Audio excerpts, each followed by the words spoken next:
I'd like to welcome you to our May 9th, 2024 City Council meeting. In the interest of time efficiency and ensuring that everyone who wishes to address the council is given the opportunity to do so, the following will apply to all comments made by the public. If you desire to be recognized by the chair, please fill out a request form and present it to the city clerk present here in council chambers. Each speaker shall be allotted 3 minutes to address the council unless such time is extended by the mayor or by questions from council. Groups shall designate a spokesperson to avoid repetition of comments. Every effort will be made to avoid interrupting speakers. Thank you for participating in your city government. We ask that you please silence all electronic devices. With that, I call this council meeting to order. I'd like to welcome Pastor Leonard Thompson from Heart Cry Chapel. Could we all please stand together as he comes to lead our invocation? Please remain standing afterwards for the Pledge of Allegiance. Thank you, Mr. Mayor and Council, for this privilege. Would you pray with me, please? Father, we thank you in the name of Jesus for this opportunity to come together and to do business with this city of St. Cloud. I pray over the council members. I pray over all the staff, support staff. I pray for the first responders. We pray, God, for their protection and watching over them and keeping them safe as they carry out their duties to protect the people of this city. I pray for wisdom for the council members and all the staff as they conduct the business of this city. And God, I pray that they would look to you and depend on you for wisdom, guidance, direction, and understanding. And I pray these things in Jesus' name. Amen. Amen. Thank you, Pastor Thompson. Please join me in the pledge. I pledge allegiance to the flag of the United States of America and to the republic for which it stands, one nation, under God, indivisible, with liberty and justice for all. Thank you. May we be seated.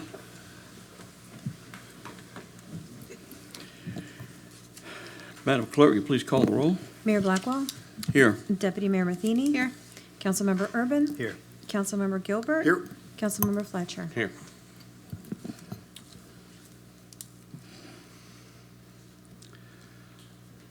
I'd like to ask our city manager if we have any updates to the agenda. No updates this evening, thank All you. right, thank you very much.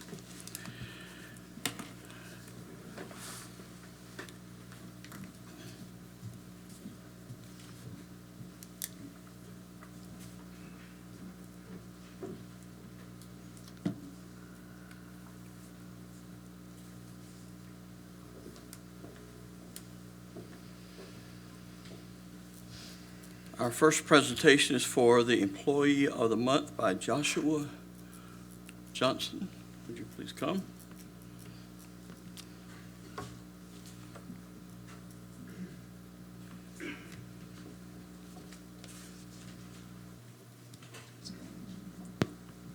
Good evening, all.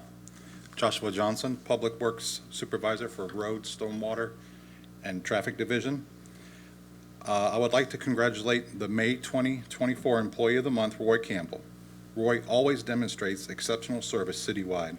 Roy was recently conducting a pothole inspection throughout the city's grid when he noticed some smoke coming from the backyard of a home located at Louisiana and 5th Street. Without hesitation, Roy jumped into action as the fire was moving closer and closer to the home, and took it upon himself not only to call 911, but Roy also woke the resident up and rushed him to safety before the firefighters could arrive. Roy's attention to detail and dedication to customer service and willingness to help others exemplify the values we strive for in the city of St. Cloud. Please join me in congratulating Roy on his well-deserved recognition. Great job, Mr. Campbell.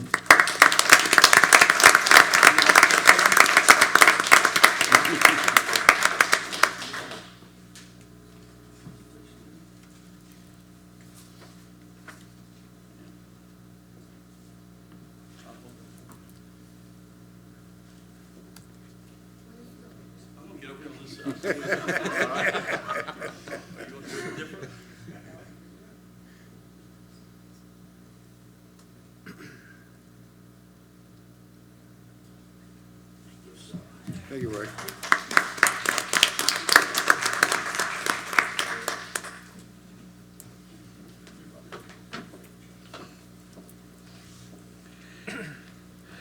Next, we have a proclamation in recognition of Building Safety Month to Bob Deathridge.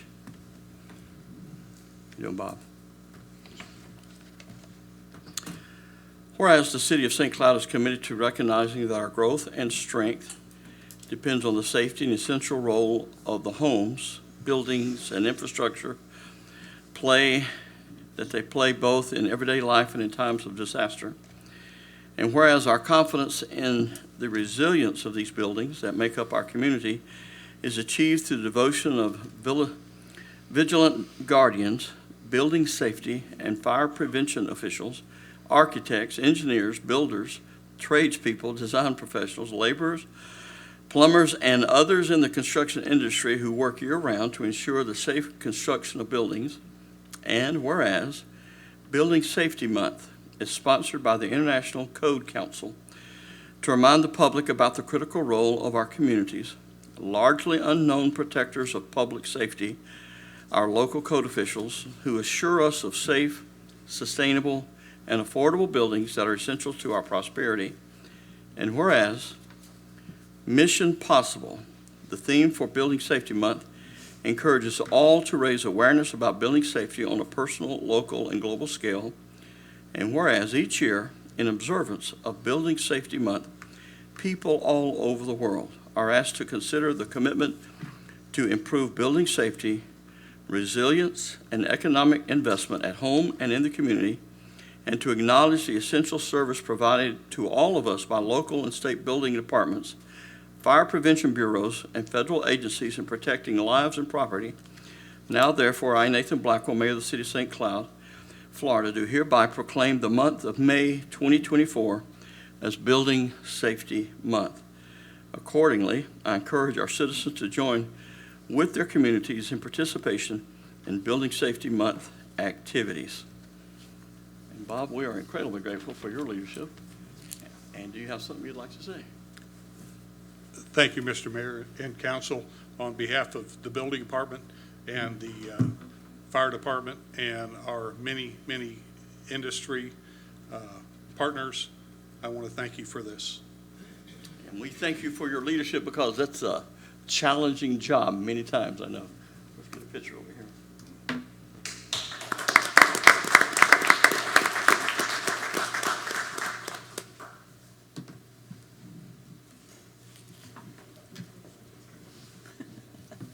You're moving into the back.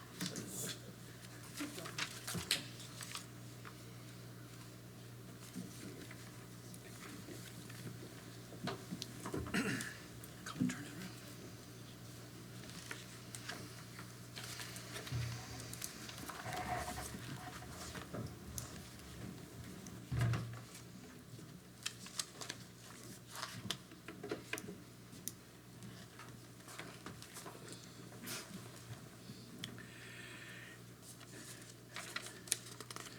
At this time, we have a presentation by Osceola Reeds and the Early Learning Coalition of Osceola County. Hello, young lady. Hi. How are Good you? evening, Mayor, Council members, City Manager. My name is Kelly Trace, and I'm the CEO at REACH, but one of our clients is the Osceola Reeds Initiative, which is funded by several local partners, and so I'm just here to give a brief update. CEO Amanda Kelkenberg of the Early Learning Coalition couldn't be here tonight, so she sends her regards, but sent me instead. So here we go. I'm going to be as brief as possible. For those of you who don't know, Osceola Reeds was started in 2015 in an effort to raise our kindergarten readiness rate, which means when those kindergartners show up on the first day of school, how ready are they to sit in that classroom, learn from their teacher? Are they where they need to be? Do they know their sight words and shapes and colors and things like that? And unfortunately, our rate was 13%. It was very, very low. And so at the time, Superintendent Luciano, and fast forward through Superintendent Dr. Pace and now Dr. Shanoff are all on board for supporting this initiative and continuing to raise the readiness rate, which I will save the drum roll for the end. These are our current community funding partners. So the Early Learning Coalition is the one who holds the initiative, funded based on population percentage, Osceola County, City of Kissimmee, and City of St. Cloud. The kind of expert partners are obviously our school district, the Education Foundation, at the state level, the Division of Early Learning. Everybody's involved, and I'm sure I've sent several emails to somebody, hey, I was just wondering if you could, help me. So we're just adding more and more partners every single day. We also have a literacy committee. If you're interested in joining, please let me know. But for the most part, it is any entity that has a really high volume or high reach for literacy, potentially also can bring several large audiences to the table. So these are some of our committee members. Obviously, the library, Addition Financial, and the Y have been added.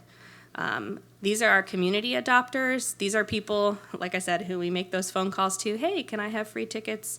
Can I, do you mind supporting literacy in this way? Can we give out free tablets? So I just want to give them some support also, in addition to some of our nonprofit partners who readily use our programs. Call us all the time for, is there anything you can give us as a free prize for some of the families that use their services?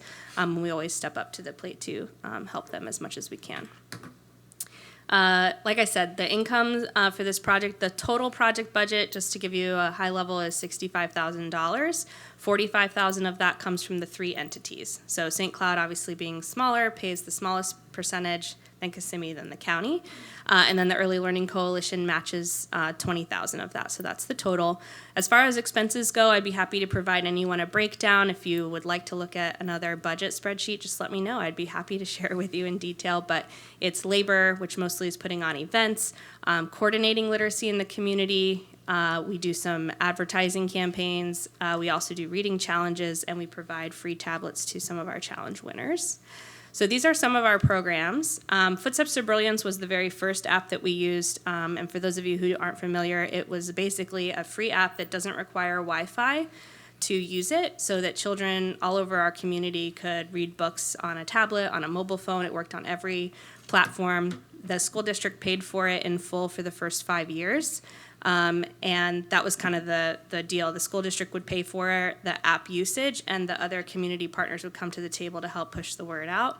That contract has expired, and the Early Learning Coalition has just adopted some new software called Marco Polo that we'll be implementing similarly throughout the community. As you know, technology, just the day we launch it, it's out of date, right? So we're just trying to keep up with the times and make sure that the resources we provide are what our kids are learning on and need to be learning. So I just provided some data since 2021. We have just over 250,000 hours of literacy read on Footsteps to Brilliance. We do still have it as an option. It just doesn't get as much support.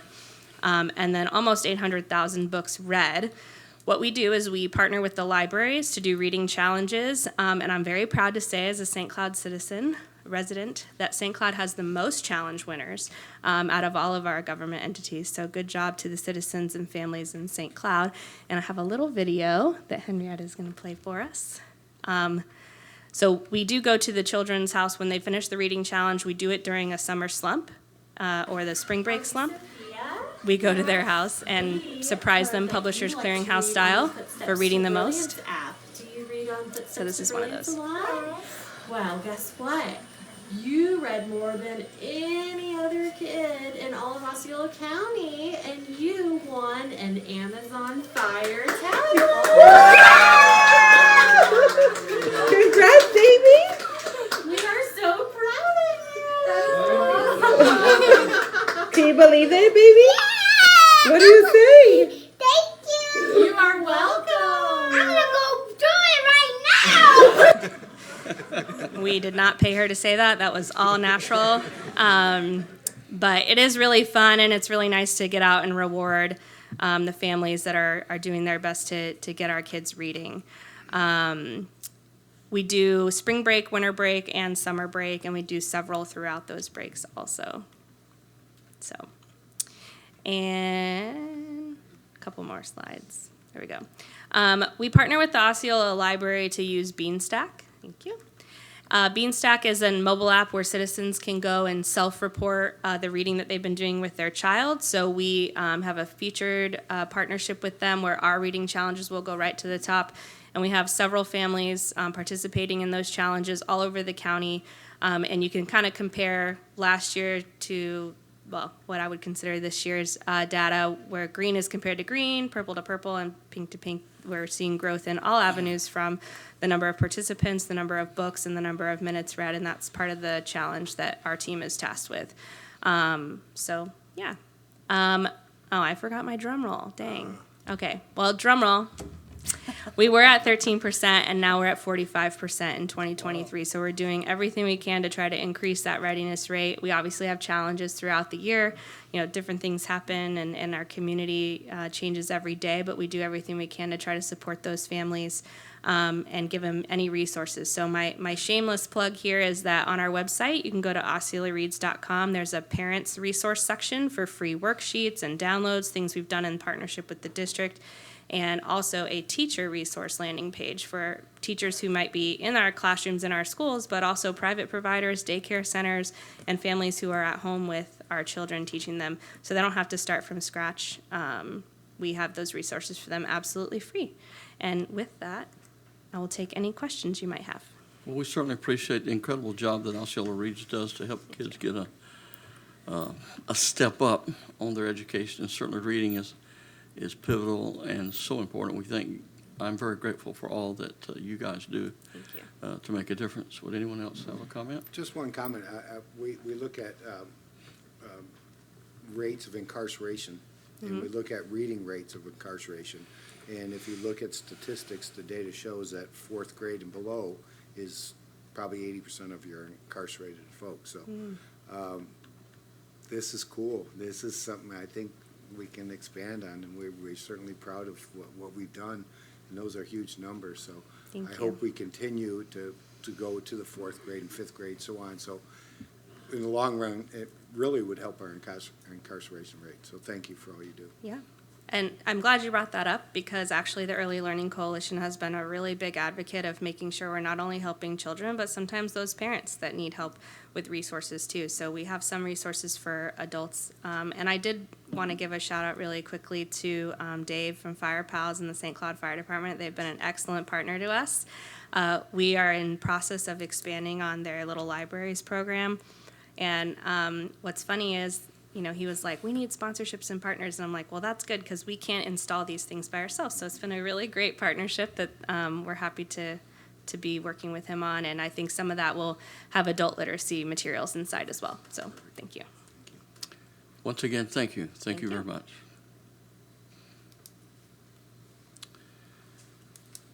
The next item on our agenda is the Citizens Forum. Any person who desires to comment on any item not on this agenda is provided this opportunity to address the City Council. Each person is requested to complete a signing form to be provided to the presiding officer prior to or as soon as is practical thereafter the person addresses the council. When you come forward, we ask that you please state your name and address for the record, and we will ask that you limit your comments to 3 minutes. Albert Allen, if you please come, state your name and address for the record and your topic. Good evening. I'm Albert Allen. I live at 220 Edgewater Drive, St. Cloud. Our block was incorporated in the city about 6-7 years ago. And I've got two problems. First, Toho Water Authority's billing system is absolutely terrible.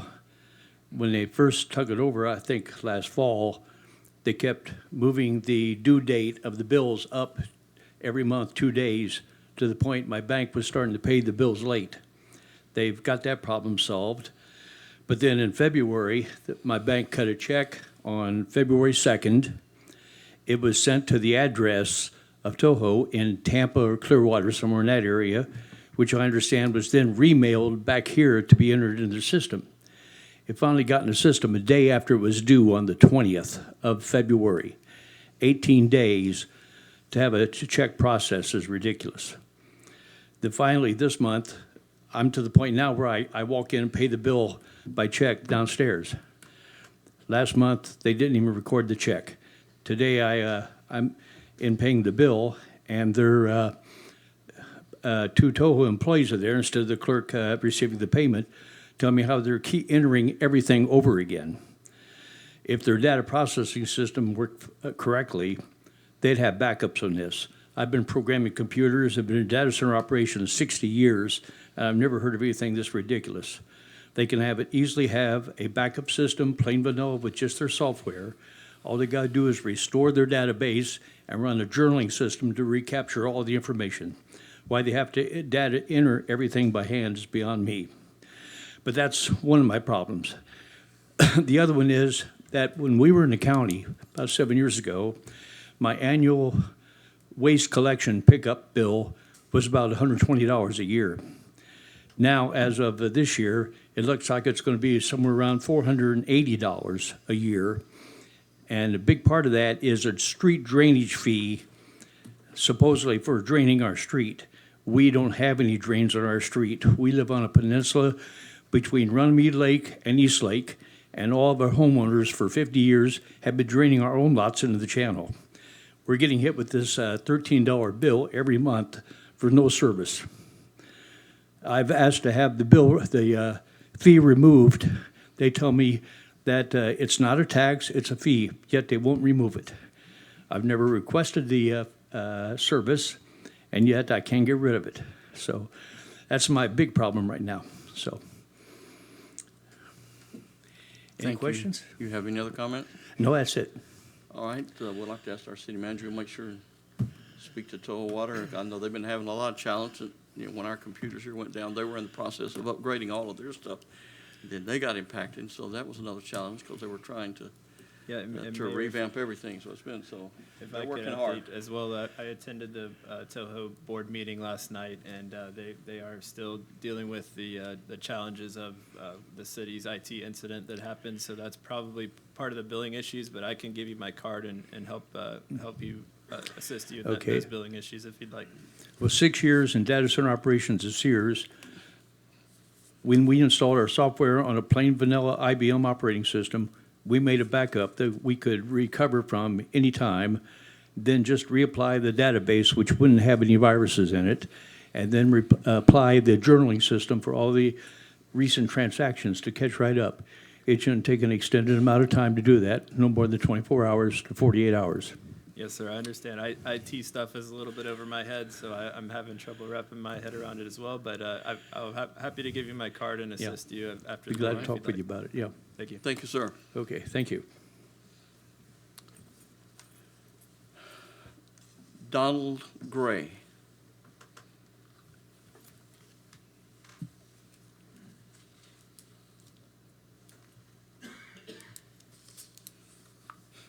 My name's Don Gray. It's 409 Florida Avenue, and I've got more of a complaint. I see no reason why we as a city should be celebrating a sexual preference. I celebrate Black History Month. I celebrate Juneteenth because it's celebrating a race of people that had been put down. Homosexuality in the LGBTQ community is not a race. It is nothing more than a sexual preference. And I object to my tax dollars being paid to set this city aside to have one day in that celebration. I think it's horrible. And when we have a city council meeting and we invoke the blessings of a holy God upon something like that, that asks for God's wrath and not his blessings. Thank you. Thank you, Mr. Gray. Jim Williams.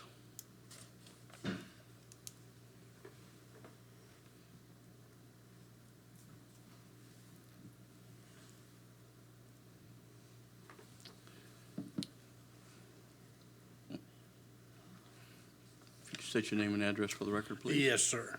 Jim Williams, 2495 Long Pine Lane, St. Cloud, Florida.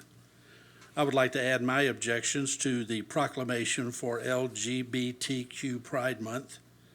Please don't do that. The sex acts performed are unnatural and unholy. They violate the laws of nature and the laws of God. Such acts are against God, against his word, against his design for male and female. They are an attack against God's design for the family. These are shameful acts, not something to be proud of. To make a proclamation is to speak for the entire city. and yet it is an affront to a Christian people. It endorses, approves, advocates sexual immorality. Christianity and morality are the basis of a safe and peaceful society. Yet these are affronts to the very things that are the foundations of our society. It also recommends sexual immorality to our children and to our grandchildren. And if we cannot make a moral decision correctly, what's next? Will we have a prostitution pride month, a pedophile pride month, an adultery pride month, a teen promiscuity pride month? Please do not do this. Thank you, Mr. Williams. Stephen Barber.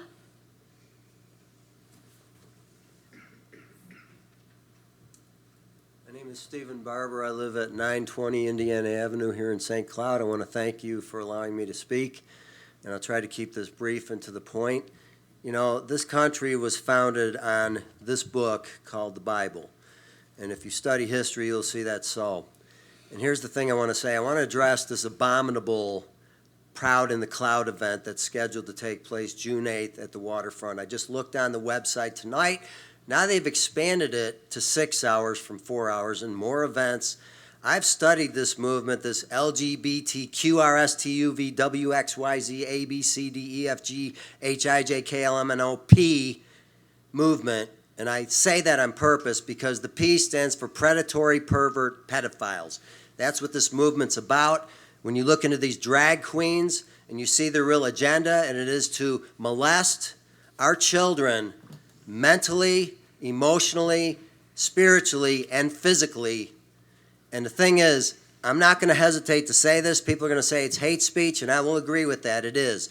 God says this kind of thing is an abomination to him. That's what this book says.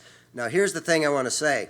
I've had members of this council, and I appreciate you getting back with me, leaving me messages. The latest yesterday was Mr. Ken Gilbert, who called me, and I spoke to him briefly.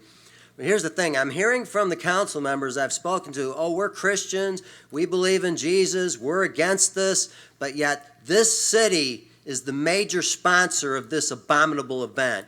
I don't know about you, but based on the authority of this book and my own common sense, that's a contradiction.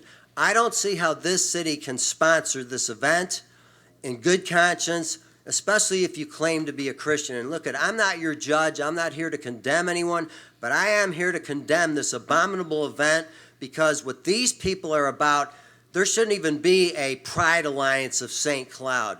These people, if you look in the history of this country, going back to the colonial days, this was called sodomy, and it was punishable by death. Now, I'm not calling for vigilantism. I'm not calling for people to go out and pick these people off, but I'm saying the churches in this area especially ought to be standing up against this, and certainly people on this council that say that they are Christians, and I understand some of you have voted no on this, but to still be part of this, which means you're part of what is sponsoring this along with Toho Water Authority, you are saying yes to this abomination. And I would remind you, you're going to stand before Almighty God because the Bible says in Romans 13, there's no power but of God, and he's talking about government authority. The powers that are ordained of God. So yes, as citizens, lawful citizens, we're to obey that. But when it comes down to violating the law of God, that's where we are to take a stand against it. But what I'm saying is that you all are going to stand before God and give an account.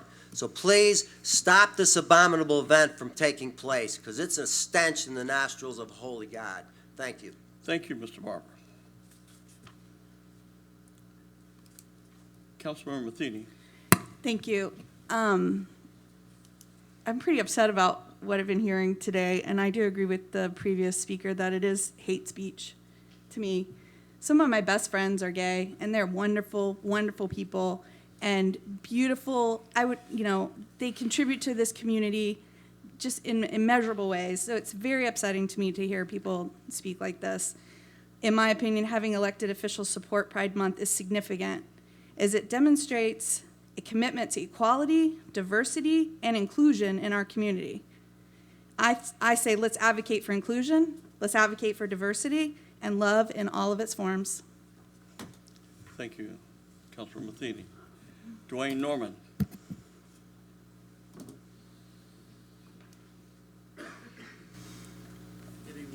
Good evening, Mayor, Council. I just wanted to come tonight, basically about the ball fields again. So, thank you for your support in keeping this project rolling. I know the project started under the previous council. A couple of you were here, but I want to thank you guys and gals for keeping this moving. What's on the agenda tonight looks like it's going to come to fruition hopefully soon. And I just want to thank you for that. And for you and others that weren't here back when we started this, to tell you some of the numbers. The local Little League has almost 900 kids. You know, that's big. They need those fields. But one of the needs for those fields from the very beginning, where we play 4 nights a week, some of those 8 to 10-year-olds, 12-year-olds play till 10 o'clock at night.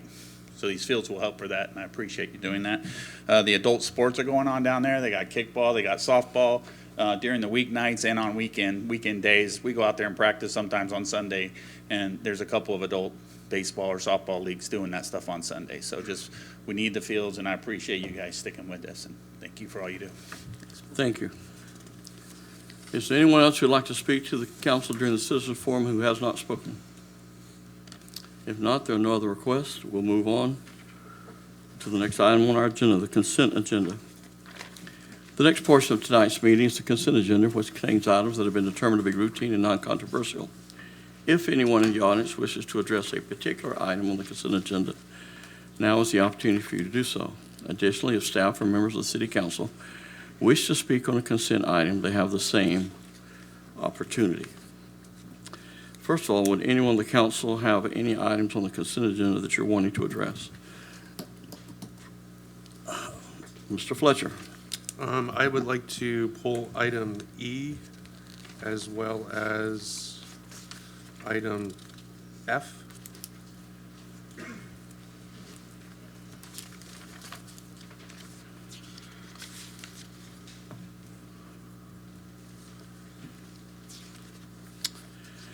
Councilman Gilbert. Yes, thank you, Mayor. I would look at A and C, if I may, sir. And C? Yes, sir. Sorry about that. Yes.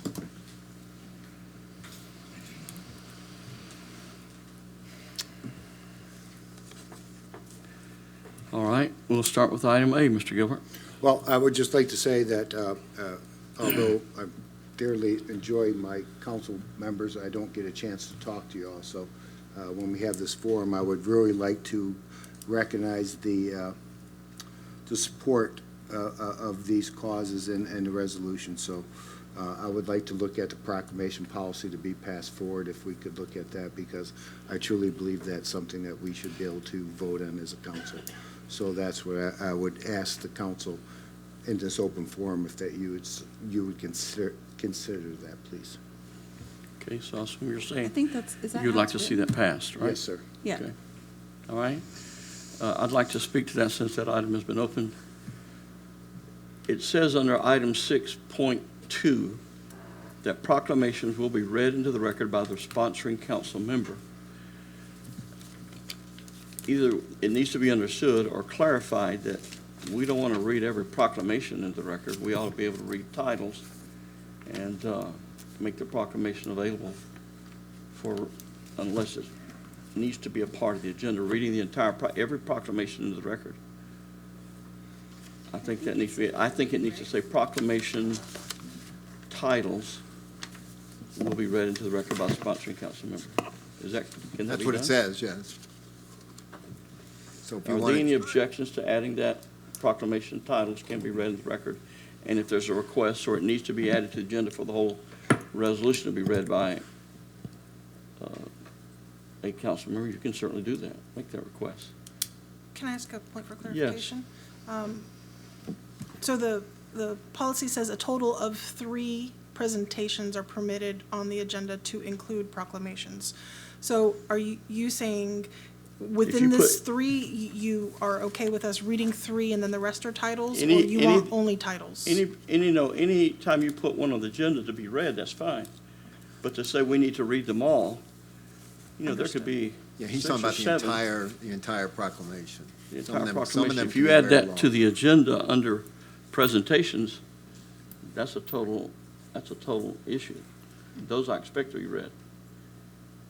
All I'm saying is that, the document says that every proclamation has to have a motion and a second. And hopefully we have read that proclamation, but everyone should not have to be read in the record. You're looking at a laborsome addition to council meetings. So 5.1.1 says proclamations not part of the presentation section of the agenda will be placed under the consent agenda. Okay. So that is, I think the mayor's point is that's a little inconsistent with 6.2, so. That's just asking for So consistency. you just want to add proclamations may be read by title only into the record? That would be fine if that's a better wording. I have a comment, Mayor. Councilmember Matheny. I guess I feel like when the 3 proclamations and presentations is consistent with what we do now. And so some proclamations do get read, and I think some of them should be read. Well, I'm not against that. Okay. I I'm not guess, saying that. If they're put under presentations, they'll all be read. okay. But when you get down to the end of the agenda, you may have 3, 4, 5 additional. Right, they're saying it would just go in consent. I just so wanted we- that clarified. Yeah. I'm good with that then. Okay. Councilmember Gilbert. No, I didn't have any additional questions. I just wanted the council to consider us Okay. adopting it, please. So if there are no objections, then we can add that clarification.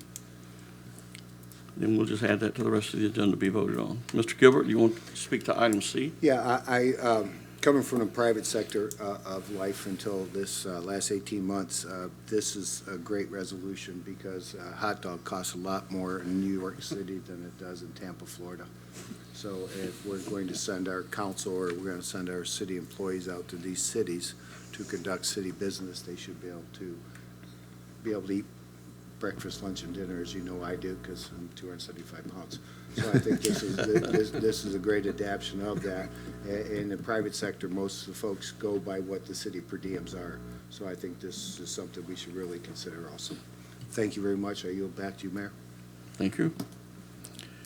Councilman Fletcher, item E. So this is for Toho River boats and the riverboat down at the lakefront.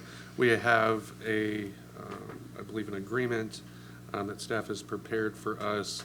I had a couple things that I wanted to bring to council's attention and items that I would like to see in it. I would like to see if we could extend it to 5 years.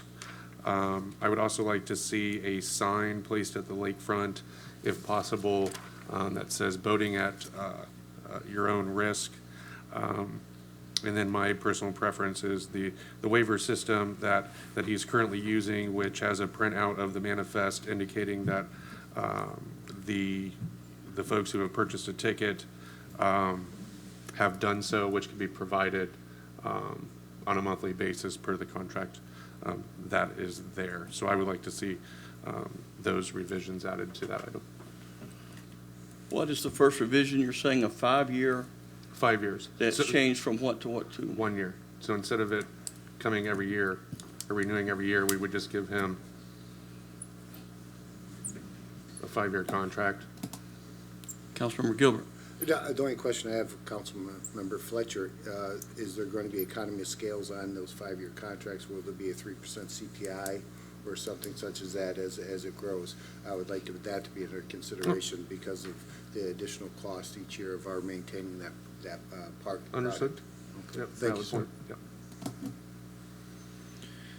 I personally would not support extending it to 5 years. That just asks for a lot of challenge. We need to leave it the way it is because then the council's thought this, or the staff has thought this through. And then if it's working really well and you want to extend it later, we certainly can. Do you have any thoughts on this? Thank you, Mayor. So the way that agreement is written is, although it's an annual agreement, it renews automatically, so it would not have to come back to the city council unless the city council gave the city manager direction to return it to you. Okay. Or unless staff felt that there was an issue that we needed to return it because we were having some type of problem. But I agree that actually the language that Councilman Gilbert just mentioned about an automatically increasing based on the CPI was a great recommendation, that we didn't take that into consideration on this. Okay. Okay. Mr. Manzares. And just 2 points on that. Part of the reason why there was no CPI included in it is because the agreement has a termination for convenience clause in it that I think the city has to have. So the city at any time, regardless of whether, even if it's a 5-year contract, unless you want to change that provision of the agreement, which we'd recommend you don't change, the city has the ability to essentially come back to the council and say, we need to terminate this agreement for any reason. So that's part of the reason that we didn't look at an extended term with the CPI on it. Because the other part is Mr. Fletcher's other question with regard to the signage.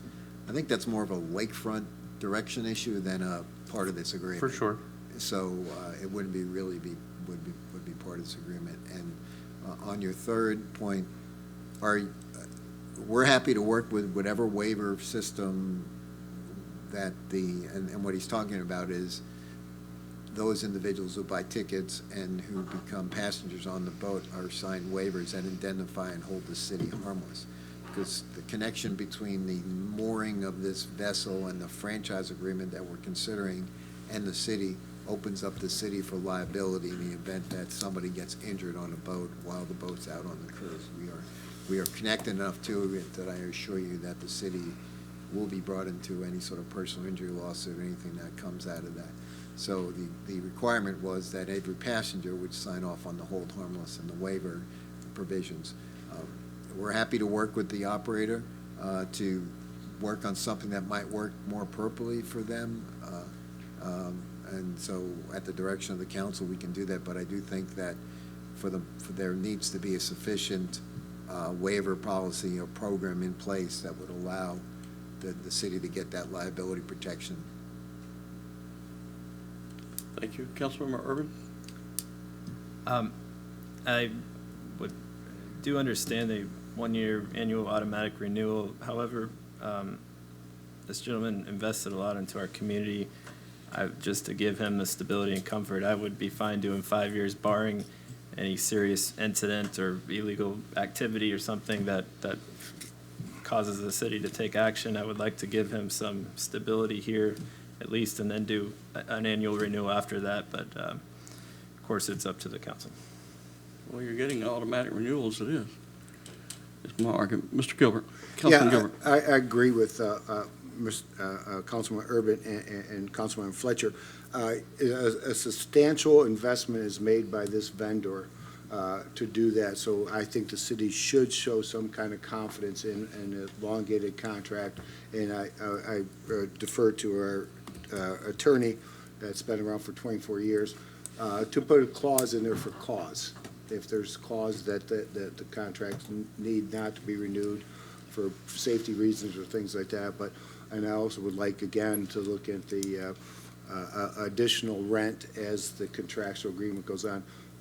This vendor spent over $1 million to come to the city. We still haven't determined how much economical impact and tourism impact in the TDC this is. So we should partner up with them, but we should have some written agreement for cause attorney, and then also an escalating rent as the time goes on.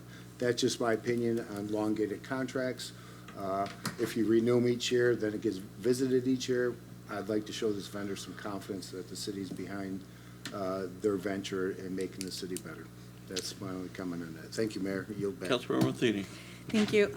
I'm fine with the 1 year, but it sounds like there's 3 that are supporting it that way. So when I read the agreement, I thought that there was decent provisions in there for cancellation on either party, and then there was immediate termination options in there also. There was several items in there that the city is providing for free to the operation.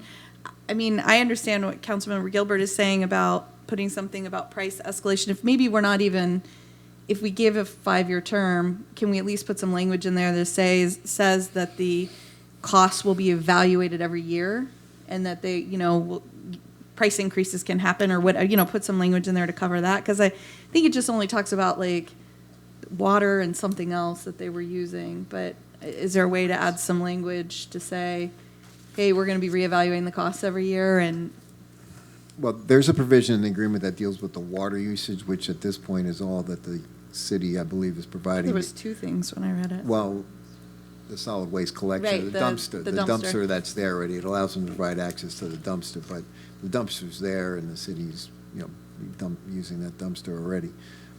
The water issue has an ability to reevaluate in the event that there's excessive water that's being Right. used or where the city deems it's being used.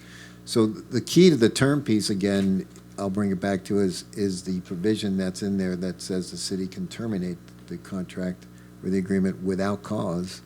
It's currently on 30 days' notice. So again, there are termination for cause provisions in the agreement already, and that's immediately.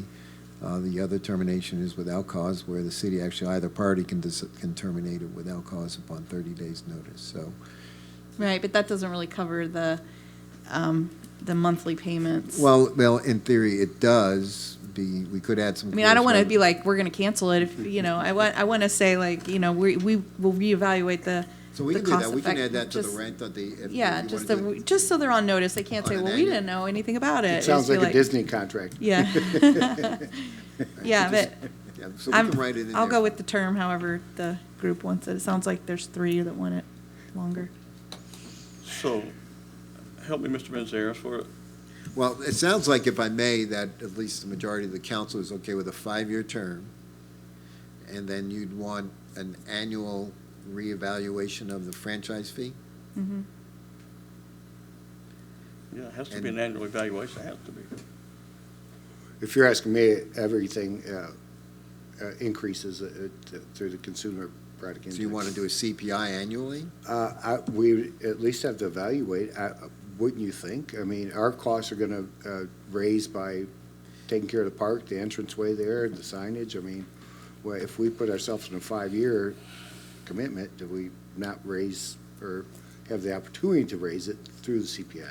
Well, in any sort of agreement like this, or any sort of lease agreement like this, it is, when you're having a 5-year provision, typically the landlord or the lessor does not want to wait 5 years to get their CPI on, so they will do a CPI annually. So Correct. there's an annual increase of it all. So if you want to go to a 5-year contract lease term with an annual CPI increase over the current, $750 a month, then that would go up by the CPI every year. So 3 of you are wanting a 5-year into the contract. That includes you? Oh, yes, sir, Mayor, I'm sorry. And I'm good with the CPI that Mr. Gilbert. As long as we have an evaluation Mhm. and have a clause.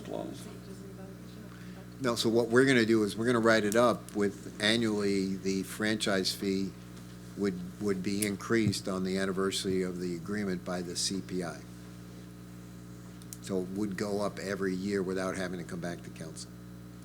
Okay. Of course, Any the objection? operator always has an ability to come back to council and say, hey, we need to work on this. Right, and the CPI will dictate that increase. Yes. Sorry, I have one more question. So if the water usage or the solid waste needs to be adjusted, does that have to come back to council, or is that can happen? God, I shouldn't have to come back to council. I thought that I wouldn't want it to come back to council for that. I just want to make sure. I'll make sure it doesn't have to come. I thought we had it so that I'll have to, we added that one last, I have to look back on it. I'm trying to find it right now.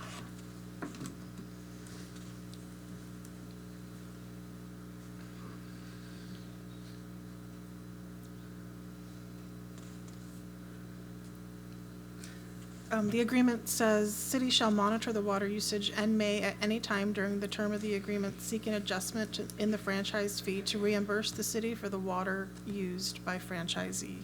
I would like it to also be the solid waste. That's section 9. Yeah. Right, okay. Okay. Councilmember Urban. And that would, I'm sorry, Mr. Urban, Go ahead. but you're okay with the city manager making that determination? Okay. I'm sorry, solid waste was brought up and it turned a light on in my brain. When we were out there one day, we noticed that there's like a large dumpster right in front of where he parks, and I would like to know if there's any desire on the council, if there would be interest in maybe finding a place to relocate that dumpster so that it's not right in front of this boat. I think it would be more aesthetically pleasing for St. Cloud's visitors, but I just want to see what the council thinks. Councilmember Fletcher? I would agree with that. And I think we put that a provision in the agreement to allow the city manager to relocate the dumpster. We're already working on that. Yeah. All right. Because her aesthetic eye looked at it and said, that's ugly. I wouldn't want to wait in line next to a dumpster. Do we need to vote on this item separately, or can we pass it on to the agenda now? As long as we understand, the major term would be, the current term would actually return, the term language would be revised to include a 5-year term with an annual consumer price index increase as of the effective date of this, the annual effective date of this agreement. So as of basically, right. And then the other item, well, the sign, we already talked about, that doesn't need to be in there. And then we would also address the water issue and the dumpster, solid waste dumpster issue, to allow the city manager to revise it, the cost associated with that if necessary. And then the only final issue is with regard to Councilmember Fletcher's comment on the waiver. The agreement provides that the boat operator will provide waivers essentially in a form as determined by the city. So what we have had a couple of conversations with the operator on is to give us an idea, get a good understanding of what they're doing for waivers. They have mentioned to us that they have a waiver system, and we're happy to look at that to see how that works and address that. And so I think there's enough in there to allow the city manager to work with our office to put in place a system where it would be as protective to the city as possible, but also least obtrusive to his operation. Fantastic. I had the opportunity to meet with the operator, and he had showed, trying to make it as easy as possible, right? Because it's a monthly process where you have to provide this information. And the system that he does have now has a spreadsheet where he's able to print out a mass list of all of basically the manifest showing that all of the passengers have sign that and check that off, and has been able to, that's something that can be sent to the city every month with payment as dictated by the contract. I am showing the city attorney what a copy of that looks like right now. Okay, thank you. Sure, we can work with that, with a system like that. I'll need more information than I saw on one little screen on a phone. Very good, thank you. Okay. Mr. Gilbert, would you like to? Yes. One more thing, and you, Mr. Urban, you talked about the dumpster and things like that. When this business becomes awesome, which I think it will, and there be attracting numerous folks, and I know Ms. Holcomb is in the audience, to look at some kind of platform which it's more welcoming at the entrance and exit of it. Not today, but just be on record of the dumpster's right there, but it'd be nice to have a platform as this business is going to take off and be a big part of our city.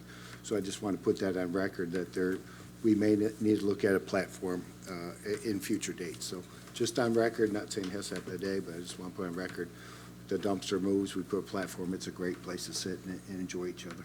Thank you. Yield back to you, Mayor. Thank you. Are we done? Are we done, Mr. Mizar? Can I ask a clarification point? The term of Please. the agreement was changed to 5 years and not automatically renewing, correct? What would renew every year after that? Annually after the Well, 5 it years. gets annually evaluated even though it's got a 5-year term. Well, no, if you put the 5-year term in there without the annual automatic renewal, it'll have to come back to the council after 5 years. Well, when I said annually evaluated, we were talking about the money. Yes, not the term of the Right, not agreement. the term. What you were talking about, Right. but they were asking for a 5-year term. So I So just, I wanted to make sure it was clear because we stopped talking about automatic renewals. So 5 years plus an automatic renewal. Because that's enough for him to go and expand and do all kinds of stuff, and then, it's enough for him to maybe go get financing, all kinds of things. Because if I was investing in a business that I could be kicked out in 30 days, I wouldn't be willing to come out of pocket for much. I would like it to automatically renew annually after the 5-year term if possible. Okay, so it'll start out as a 5-year term, and then it'll be 1-year renewals thereafter. Okay. Okay. That's okay. Mr. Fletcher? I just wanted. Item F? Excuse me, sir? Item Are F, you okay. I just wanted to pull item F for a separate vote. All right. Do you want to comment? I have no comments at this time. Would anyone in the audience like to speak to item F?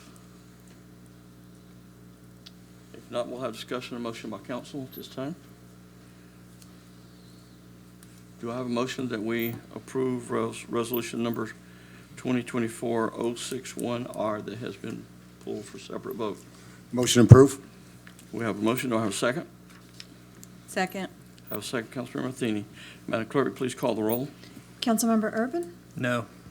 Councilmember Gilbert? Aye. Councilmember Fletcher? No. Deputy Mayor Matheny? Aye. Mayor Blackwell? Aye. Motion carries 3-2. Okay.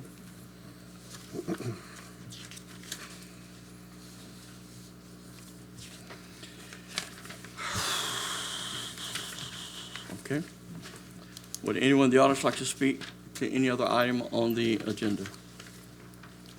If not, I'll have discussion and a motion by council. Do I have a motion for the adoption of the consent agenda minus the item that has been pulled and the items that have been amended? Motion to approve. We have a motion from Councilmember Urban. Do I have a second? Second. Madam Clerk, please call the roll. Councilmember Gilbert? Aye. Councilmember Fletcher? Aye. Deputy Mayor Matheny? Aye. Councilmember Urban? Aye. Mayor Blackwell? Aye. Motion carries 5-0. Brings us to public hearings. Madam Clerk, could you please read item number 1 into the record?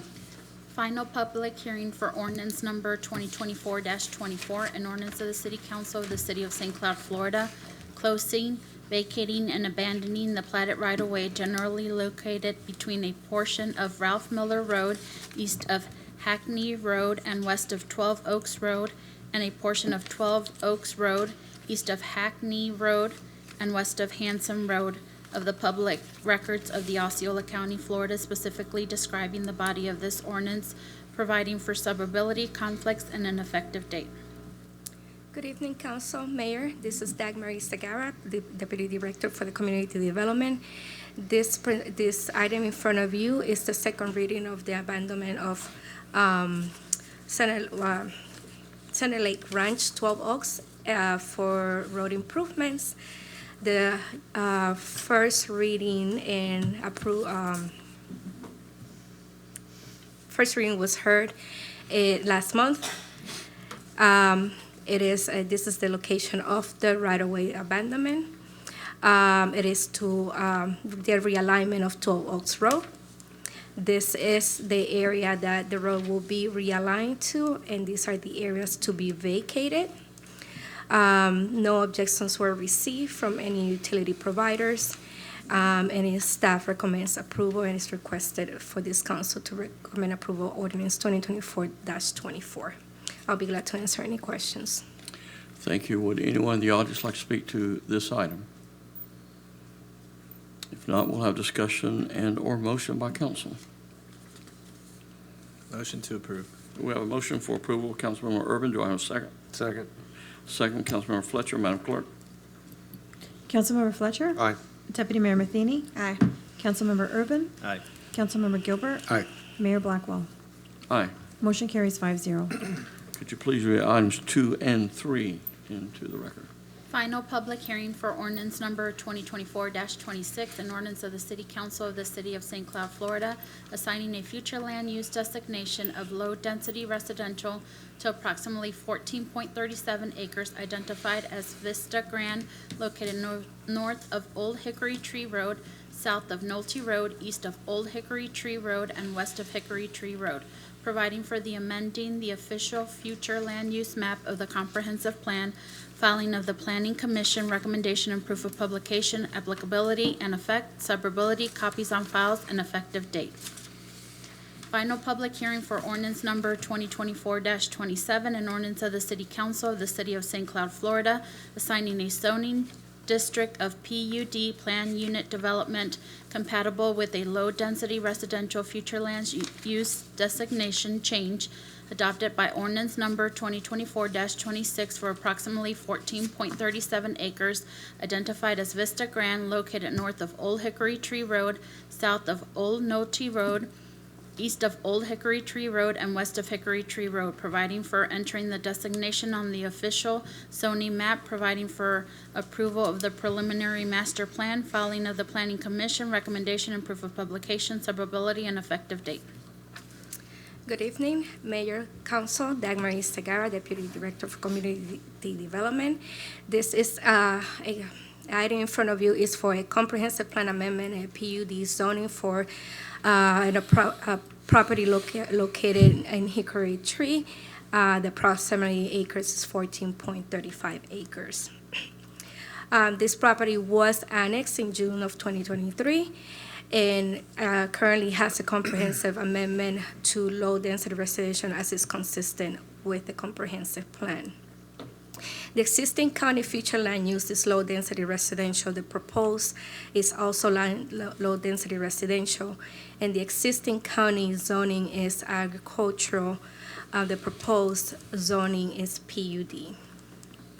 The total density for this property that is approximately currently 8 dwelling units per acre. The applicant is proposing a density of 3.93 under the PUD. This is a depiction of the area, future land use and zoning. In the PUD, the applicant is proposing a total of 54 single-family detached, front and rear loaded, with lots approximately 40 and 55 in wide. The net residential density is 14.10, and the gross residential density is 3.83. The project is to be developed in one single phase, and it has an active recreation area with pedestrian path around the stormwater and landscaping buffering to the south and east. Access to future connections as well are provided. This is a depiction of the preliminary master plan with the details that I just mentioned.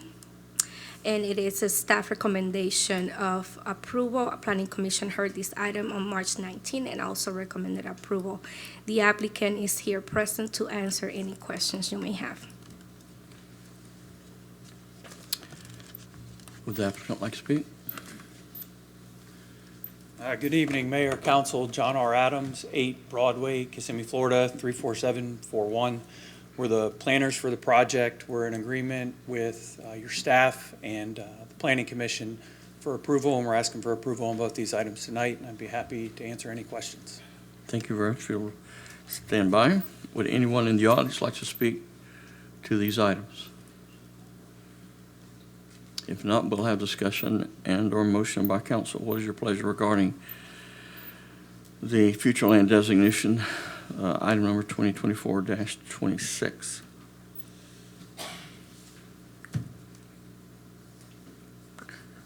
Could I make a motion that we adopt ordinance number 2024-26? Do I have a second? Second. Second from Mr. Gilbert. Madam Clerk, please call the roll.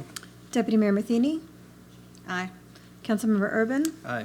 Councilmember Gilbert? Aye. Councilmember Fletcher? Aye. Mayor Blackwell? Aye. Motion carries 5-0. I'd also like to make a motion for the adoption of ordinance number 2024-27. Do I have a second? Second. Madam Clerk, please call the roll. Mr. Gilbert made a second. Councilmember Urban? Aye. Councilmember Gilbert? Aye. Councilmember Fletcher? Aye. Deputy Mayor Matheny? Aye. Mayor Blackwell? Aye. Motion carries 5-0. Thank you. Brings us to item number 4. Final public hearing for ordinance number 2024-21, an ordinance of the City Council of the City of St. Cloud, Florida, amending Chapter 2, Development Process, Procedures and Permits, Article 4, Subdivision Plans, Sections 2.4.1 through the 2.4.12 of the Land Development Code to update procedures for platting and vacating of easements, providing for suburbility, conflicts, administrative corrections, codification, publication, and an effective date. Good evening, Mayor, council members. Dave Tomac with the city manager's office. This ordinance addresses a couple of our processes. The first one is for easements that are being vacated for purposes that they're either being replaced with something in the right location or they're no longer needed. It's consistent with Florida statutes. With this ordinance, you would give that decision over to the city manager or designee. Some examples of that, recently, the county was building a road on Jack Brack Road, connecting it further east. There were a couple of remnant easements for drainage that were special purpose that were no longer needed, and with the new roadway, they were providing replacement easements. OUC's had a couple of requests to us where, because they're running our system and they're designing it, they don't need some of the easements that were placed historically, and they're trying to get them placed somewhere else. So this just gives us that flexibility to work with our utility providers and to keep things moving along according to the statutes. The second item in this ordinance is on final plats. Right now, we do preliminary subdivision plans and final plats through city council approval.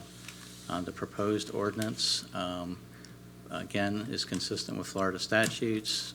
Would give city council the approval authority over preliminary subdivision plans, and then as long as the construction plans and the final plats are consistent with the preliminary subdivision plan approval, staff can go ahead and approve it through the Development Review Committee, and then record the plat.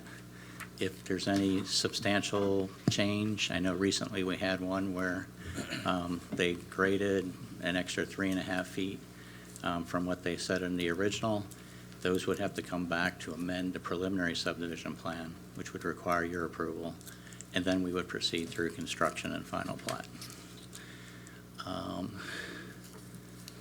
This meets the strategic plan goals. Staff did recommend approval. Planning Commission recommended at its last meeting approval, 5-0, and we're requesting City Council approval this evening. I'll be happy to answer any questions. Whoops, and I forgot the dog again. Next meeting, we'll have a dog. All right. Thank you, Mr. Tomac. Would anyone in the audience like to speak to this item? If not, we'll have discussion then or motion by Councilmember Gilbert. I would just like to ask Councilmember Matheny, through her expertise, to assist us with this. This is not my bailiwick. This is not what I do. This is what you do, so I respect your expertise. So if you have any input, could you please educate us in the audience? I'd be happy to. You're so sweet. Dr. Matheny? Well, you guys might have noticed at the last meeting when we did the first introduction and reading, I voted against this. I'm not a fan of these new streamlined procedures. Personally, I feel like it's a really slippery slope. You know, a lot of times staff isn't going to make the same decision necessarily that we would, or listening to our constituents. I mean, we got elected to make these decisions. So I'm not a fan of streamlining these items. I know it's faster and it helps everybody get through the system, but faster to me isn't necessarily the best thing for the city. So I'm not in favor of this. I think, you know, still needs to come to us. The only thing is, I know the easement vacations come twice. If they could just come once, I don't know if that's something that could change, but I still believe they need to come to us because, I mean, you guys know, we make changes all the time. We see stuff and, oh, we want this, we want that. But when it goes to the city manager or designee, so that basically is staff, right? You know, they're not going to necessarily make the same decisions that we would. So I'm not in favor of this. Mr. Tomac? Do you have any questions? You like you had to say something. I was listening intently. Councilmember Urban. I definitely understand where you're coming from. I've also heard from a couple of residents with concern. What sold me on this is that I had a pretty good conversation with Mr. Tomac about it, and basically, if there's any changes, any of us can bring it back and ask for it to be brought back to a meeting. So that's what kind of made me more comfortable with it, is that we could still hold these guys accountable for what they present. But it was just my thought on it. Open to more discussion. I guess I forgot to mention in the presentation that there's also provision in there that your city manager can require additional things with the preliminary subdivision plan. So if there's issues that you're particularly interested in protecting for the preliminary subdivision plan, we can require that those items be included in the application so that you will get to see those. Without a code change every time Right. the city council wants to give me direction to start including something, then we would be able to just implement immediately.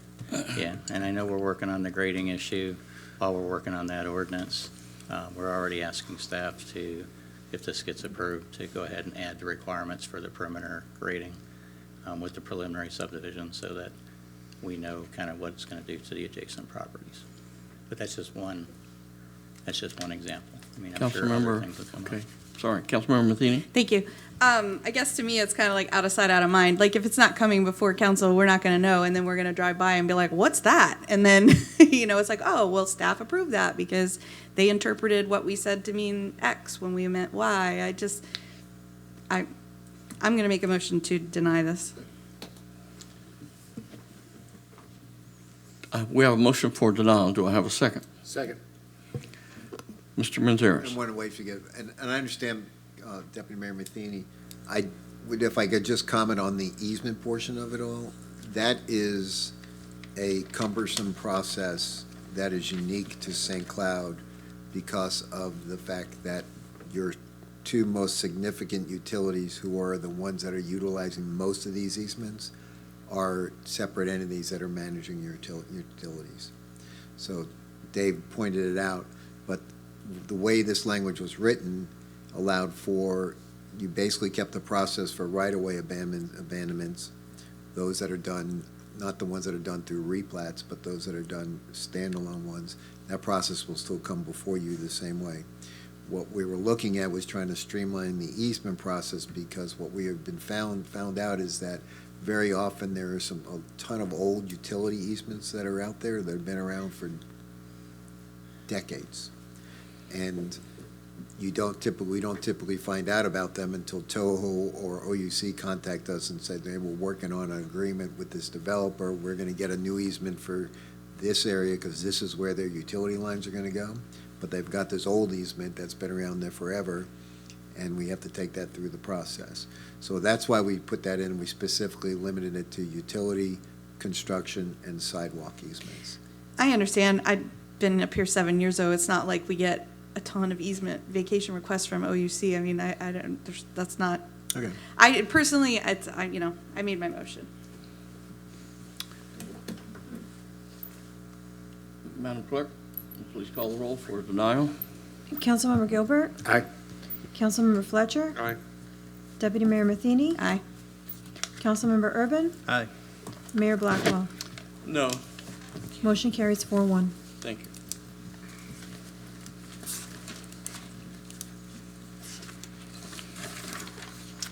Madam Clerk, please read item number 5 into the record.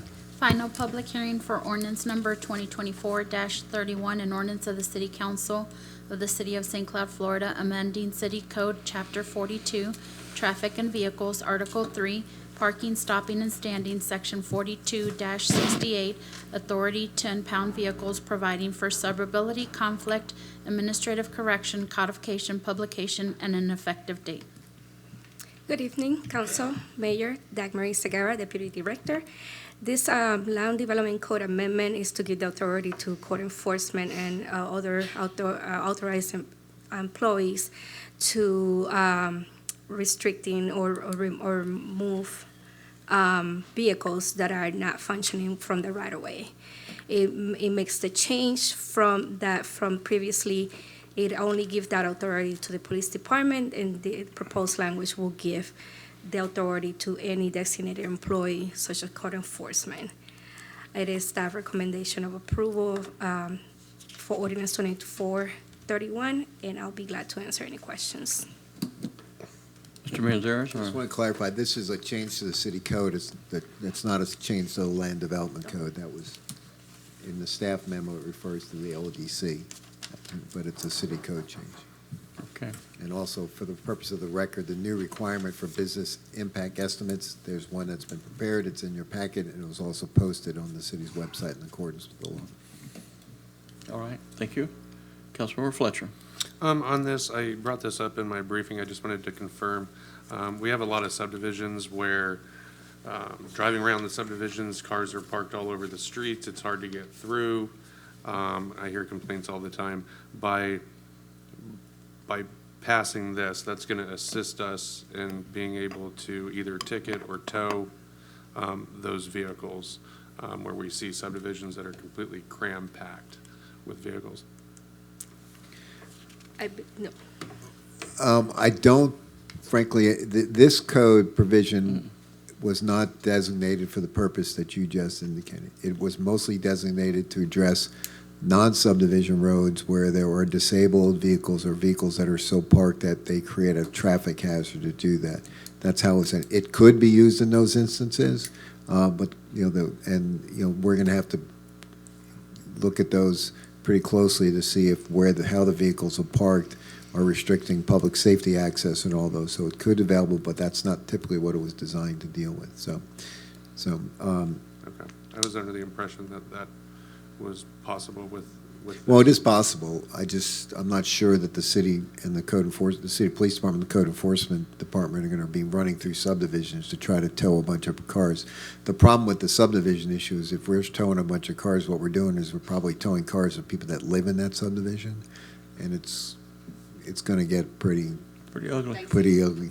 Well, I mean, it's not like I didn't intend to go out there and attack the subdivisions and write tickets, but there is subdivisions where you can't even drive through the subdivisions that were built prior to adding the .5 and the parking ordinance in the land development code. So that was the intent, because there is subdivisions you can't even drive a fire truck there. So, sure. Councilmember Gilbert.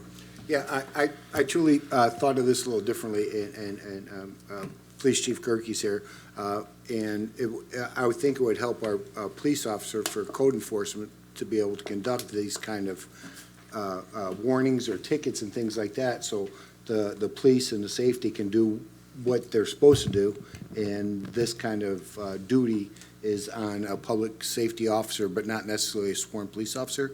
Could you, if I'm wrong, please tell me. Yes, sir. Doug Gerke, Police Chief. This is actually to assist. Code enforcement normally goes out. This is in relation to potentially derelict vehicles that are unregistered. There's no license plates on the vehicles. We get those complaints. Code enforcement would normally go out there and put a notice of a tag on there that it needs to be moved from the roadway or where it's parked in a certain time frame. When they go back out there after the time frame that's been quoted, they go back and the vehicles are still there. They have to call the police department to have an officer come over, verify it, and say, yes, this is properly tagged, and we have to initiate the tow. It does tie up law enforcement officers quite a bit. What this does is actually give code enforcement the authority to just call for the tow truck and have the vehicle removed. Obviously, if there's going to be a potential challenge or any type of threat from anyone that might come out to a code enforcement officer, obviously the police would always respond back and just ensure that the safety of everyone is maintained. But that's really the intent of this, to give them the authority to assist us and remove some of those derelict vehicles. Truthfully, this is a code provision that's been around for a while. It's a very small change. If you look at the provision that's in the ordinance, it basically changes. It used to require, as the chief pointed out, that the police department had to coordinate, handle the tow. Now it allows for basically anybody charged with code enforcement to be able to do it. Councilmember Urban. Just back to Councilmember Fletcher's point, I get calls all the time about cars parked in the way in subdivisions. If there's anything we can do to look into maybe an ordinance that helps with that, I would love to look into that, because it is a big issue, especially if you need public safety vehicles getting down there. And I know our police department has limited resources, can't be out there all the time, but if there's a specific complaint from neighbors, I would love to have a way that those cars could also be tagged maybe and sent out if possible. So. That's a challenge, to be honest with you, sir. When you get down that line, whether vehicles are legally parked, we just have to be cautious of that, to start going in there and ticketing some of those vehicles. Some of them are private developments as well, so they have every legal right, if they choose to, based on their charter, and if they want to call their own tow truck, they're welcome to. Same thing if someone's blocking a driveway, blocking a sidewalk, they have every right to basically call a tow truck as well. That's on them, but it's always a challenge to have law enforcement go in and try to work on parking issues in those developments. But we'll assist in any way we can. So remember, the key to the city being able to do this is the vehicle is parked illegally. Yes. So the subdivision, if a subdivision wants the city council to put up a bunch of no parking signs all along the subdivision, then you could have illegally parked vehicles within the subdivision. A lot of subdivisions and a lot of homes. Councilmember Fletcher. Just to follow up on that real quick. When I was a code enforcement officer for Osceola County, one of the things that we did once a month was we went out to subdivisions where we received complaints from either the HOAs or residents who were having issues, and then we would go out and we would issue warnings as code enforcement officers, not police officers, to kind of give an indication, like, guys, you need to do this or that. And then we would come back several months later, and if there was 2 or 3 left, then we would ticket them. We wouldn't go in there and just rip all the vehicles out there. It was more of an education scenario for them. And I think at that time, the county took the position that if you're parked on the side of the road and you had to travel into the oncoming travel lane and move to go around the vehicle, then you were blocking that travel lane through the middle of the road. That was the position that they took, and then all of those tickets went to a special magistrate to be handled. That was just my experience with it, so just adding my 2 cents. Councilmember Matheny. Interesting interpretation. I was just going to comment, don't the HOAs have a heck of a lot more ability to ticket and tow and whatever than we do? Because I know my neighborhood, my old neighborhood, they had signs up, it's like no parking, and they were like on you, like if you parked overnight or whatever, and then my mom's neighborhood has that, and they'll tow you, but it's the HOA doing it versus Yeah, maybe we have many HOA, their deeds, covenants, and restrictions have parking enforcement provisions like that and restrictions, so yes. maybe when communities are complaining, we need to help the HOA have the tools to enforce their own parking, and because I know some neighborhoods you're just like, heaven forbid, if there's an emergency, our fire chief is crashing some cars. I assure you, they will get through. I promise you that. Yes, that they will get through. I promise you. Those chrome bumpers do very well. Do we have any other discussion? Could I entertain a motion for the adoption? Motion to approve. Have a second from the mayor. Madam Clerk, please call the roll. Councilmember Fletcher. Aye. Deputy Mayor Matheny. Aye. Councilmember Urban. Aye. Councilmember Gilbert. Aye. Mayor Blackwell. Aye. Motion carries 5-0. And then could you read the next item? Public hearing for resolution number 2024-040R, a resolution of the City Council of the City of St. Cloud, Florida, amending resolution number 2023-154R, which adopted the fiscal year 2023-2024 budget for the City of St. Cloud, finding the city manager has certified there are prior year fund balances and or current revenues available in the budget for additional projects and programs in various funds not included in the original budget, requiring the budget to be increased to include said additional fundings in the various funds and making supplemental appropriations within the funds. Jeff Cooper, Finance Director. Good evening. As indicated, this is per City Code Section 2-212, amendments after adoption, and the city manager has certified funds available to appropriate funds for the following purposes. So the general fund has a $266,200 increase. We're doing a number of things, increasing revenue from insurance proceeds by $45,500, decreasing expenditures for city council contingency by $103,000, and increasing expenditures for police department machinery and equipment by $148,500. And that is to replace two vehicles and their emergency lighting that were involved in accidents. We're increasing revenue from prior year fund balance by $150,000 and increasing expenditures for intergovernmental transfers to capital projects by $150,000 for project CM 2101, City Hall Building A third floor remodel. We're decreasing city council contingency by $100,000 and increase expenditures for parks and recreation other improvements by $100,000 for the replacement of playground equipment at Wheel Park. Parks and Rec kicked in the rest. It's way more than $100,000, just for your reference. Increased revenue from Parks and Recreation sponsorships by $35,000. Increased donations by $8,700 and increased expenditures for Parks and Recreation promotional activities by $43,700 to promote Parks and Rec events throughout the year. And finally, increase revenue from federal grants public safety by $27,000 and decrease overtime and related benefits. That should be an increase. Oh, sorry. Increase overtime and related benefit expenditures by $27,000 for the St. Cloud Distracted Driver Education Enforcement Program. And this is an FDOT grant. Any questions? That was a mouthful for the general fund. Any specific questions on any of those? Debt service fund has a $150,000 increase. Stop just a second, please. Mr. Gilbert? Yeah, sorry about that, Coop. Great stuff's happening, and Parks and Rec is part of it. And sponsorship is great, because there's different cities I go to that are sponsored, and parks are sponsored by the utility company or a car dealership or something like that. And when I first came on council, we talked about that. And sometimes we don't recognize staff for actually doing what we give direction to, and they have. So I looked at, there's $35,000 from corporate sponsors for Parks and Rec.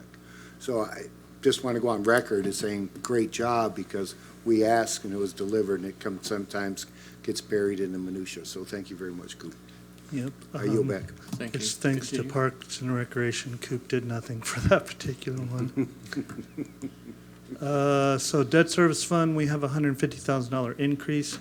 We're increasing revenue from interfund transfer by $150,000 and increase interest expenditures for interest payments on the Florida Government Financing Commission loan for $10 million associated with project PR 2106 17th Street ball fields.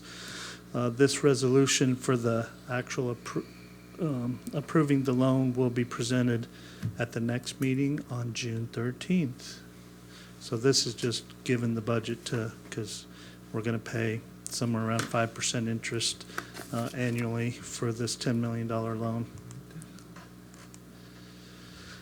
Capital Projects Fund, we have an increase of $11,406,397. We're increasing revenue from interfund transfer by $1,406,397 and expenditures for the following projects. The previously mentioned CM 2101 for $150,000, CR 2401, the CR Alleyway Improvements Project, $500,000, PW 2202, downtown parking, $156,397, and CR 2402, Centennial Park renovation for $100,000. All the latter three projects are funded by the CRA year-end fund balance that we'll get to in a minute.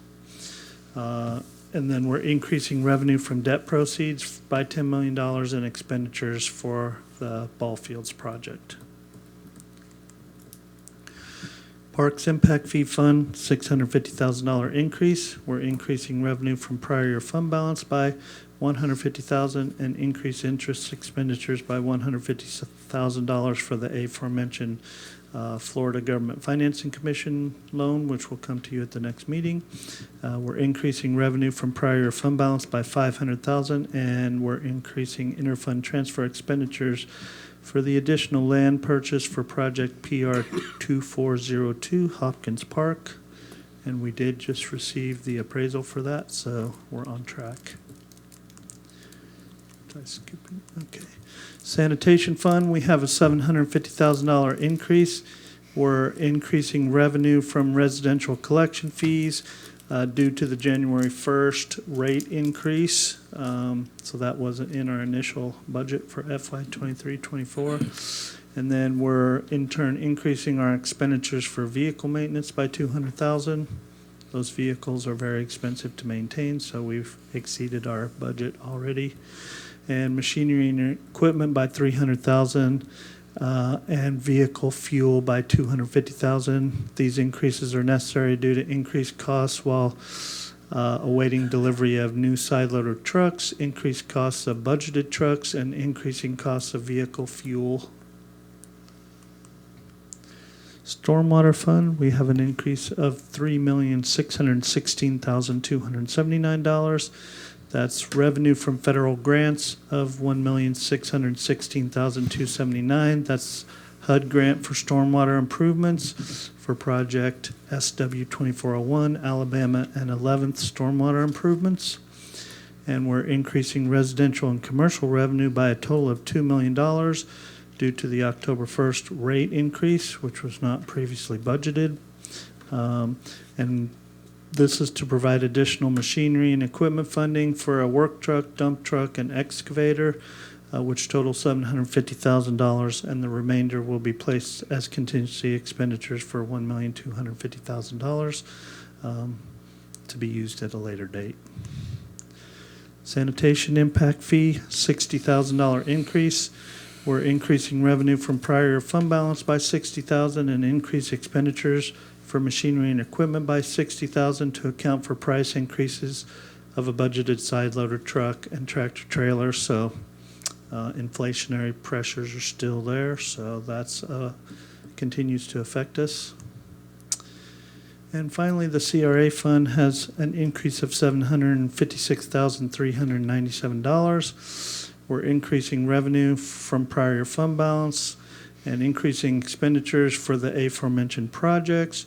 And this is the required assignment of the FY 22-23 year-end fund balance to CRA approved projects.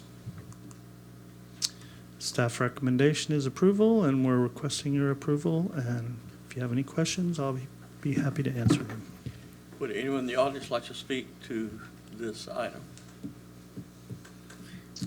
If not, we'll have discussion and or motion by council. Motion to approve. We have a motion for approval from Councilmember Matheny. Do I have a second? Second. Second from Councilmember Fletcher. Madam Clerk? Deputy Mayor Matheny? Aye. Councilmember Urban? Aye. Councilmember Gilbert? Aye. Councilmember Fletcher? Aye. Mayor Blackwell? Aye. Motion carries 5-0. Thank you. You need to back up a slide. The next items on the agenda are ordinances before the council for first reading and introduction for the sole purpose of the council to authorize the publication of the ordinance for a final hearing. The council will not take final action on the items tonight. Full presentations and public input on these ordinances will occur at the final hearing, at which the council will consider final action. Madam Clerk, will you please read item number 1 under council action into the record? First reading and introduction for ordinance number 2024-36, an ordinance of the City Council of the City of St. Cloud, Florida, to annex into the City of St. Cloud approximately 6.03 acres identified as Toho Water Authority water plant located at 3201 Kissimmee Park Road, St. Cloud, Florida, in accordance with the voluntary annexation provision of Chapter 171.044 Florida statutes. Do I have a motion for the adoption of the first reading of ordinance 2024-36? Motion to approve. We have a motion for approval from Councilmember Urban. Do we have a second? Second. Second, Councilmember Fletcher. Madam Clerk? Councilmember Urban? Aye. Councilmember Gilbert? Aye. Councilmember Fletcher? Aye. Deputy Mayor Matheny? Aye. Mayor Blackwell? Aye. Motion carries 5-0. Please item 2 into the record. First reading and introduction for ordinance number 2024-37, an ordinance of the City Council of the City of St. Cloud, Florida, assigning a future land use designation of mixed use to approximately 6.03 acres identified as Toho Water Authority water plant located at 3201 Kissimmee Park Road, St. Cloud, Florida, providing for amending the official future land use map of the comprehensive plan, filing of the Planning Commission recommendation and proof of publication, applicability and effects, suburbility, copies on files, and effective date. Can I entertain a motion for the adoption of this ordinance also? So moved. We have a motion from Councilmember Matheny, a second from the mayor. Madam Clerk, please call the roll. Councilmember Gilbert. Aye. Councilmember Fletcher. Aye. Deputy Mayor Matheny. Aye. Councilmember Urban. Aye. Mayor Blackwell. Aye. Motion carries 5-0. And could you please read the final council action item ordinance into the record? First reading and introduction for ordinance number 2024-38, an ordinance of the City Council of the City of St. Cloud, Florida, assigning a zoning district of mixed use compatible with a mixed-use future land use designation change adopted by ordinance number 2024-37 for approximately 6.03 acres identified as Toho Water Authority water plant located at 3201 Kissimmee Park Road, St. Cloud, Florida, providing for entering the designation on the official zoning map, providing for approval of the preliminary master plan, filing of the Planning Commission recommendation and proof of publication, suburbility, and effective date. The mayor makes a motion for the adoption of this ordinance 2024-38. Do I have a second? Second. Have a second, Councilmember Fletcher. Madam Clerk? Councilmember Fletcher. Aye. Deputy Mayor Matheny. Aye. Councilmember Urban. Aye. Councilmember Gilbert. Aye. Mayor Blackwell. Aye. Motion carries 5-0. Mr. Benzeris? I do not have anything, Mr. Mayor. Thank you. Thank you very much. City Manager Miller? Thank you, Mayor. Yes, I have a couple items. First, I wanted to let the city council know, previously you had given direction for downtown Phase 1 for us to try to find somebody to come out and start doing maintenance on the Phase 1 bricks. As you know, we put it out to bid twice, and we never got responsive bidders. So we did end up hiring an additional staff person, adding it to our streets division. We've purchased materials, we've got people ready to go, and starting on Monday, we are going to start working on Phase 1, New York Avenue. So what will happen is the crew is going to start at New York and 10th Street, and they're going to work on the southbound lane towards US 192. Then they will come back north on the other side through the 10th Street intersection in front of City Hall and east to Pennsylvania Avenue. They will work in the mornings from 7 a.m. to 12 p.m. so that we don't continue in the afternoon when the shops are open. They're only going to be working on the Phase 1 bricks right now. Additionally, I wanted to look for direction on Phase 2. So Osceola Engineering has already drawn plans for us. We have plans now for 10th Street to be asphalt. Osceola Engineering and the city engineer have made the recommendation that we move forward with asphalt. They advise that stamped concrete can be a maintenance issue, and it looks bad when it cracks, when you have to make the repairs. They're large chunks, and the coloring won't match the existing stamped concrete. Also, we've been told that stamped asphalt could be something that the city could put in later on if we wanted to, that we would only have to heat up the asphalt, and we would be able to do that, but that usually that's really only done for intersections. We are maintaining the intersections with the current pavers. So I would like to get city council direction on the material to use. Additionally, with the plans that we have an existing contract that I'm hoping to be able to use, and if the city council would give me direction to proceed with asphalt using the current approved Phase 2 remaining balance, which is $609,000, $609.21 I'm sorry? I was told that it was 6 by Cameron. Cameron, does the 600 include? 6 is the contingency amount left in the project. Is that correct? So he said there was 935 left. If we pay out 326, it leaves 609. Okay. So Let lawyers do math. don't let lawyers do math. So if the city council would authorize me, I could try to use our existing contract that we have. It's a contract that we piggybacked from Osceola County. The engineer's estimate, I can go ahead and pass that around if any of you would like to see it.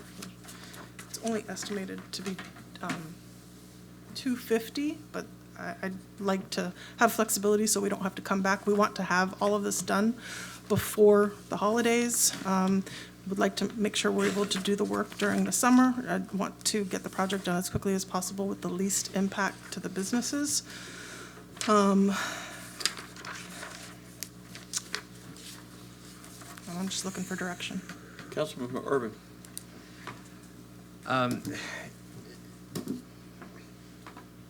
This just, the roads need to be fixed. Our residents deserve it. The downtown businesses deserve it. My only concern is we need, and I'm not an engineer, so don't quote me on this, we need to make sure that the base is suitable for asphalt before it goes down. We've got to make sure that this is done right this time. So obviously, none of us are happy with the current condition of the road, so I just want to make sure the base is suitable for the asphalt, if that was the case. My understanding when we met with Mr. Moody, although I haven't looked at the final plans, that he was going to require that the plans were going to rework the base. It was also going to require testing again to make sure before the asphalt goes down. And Cameron nodded, so that the plans did end up doing that.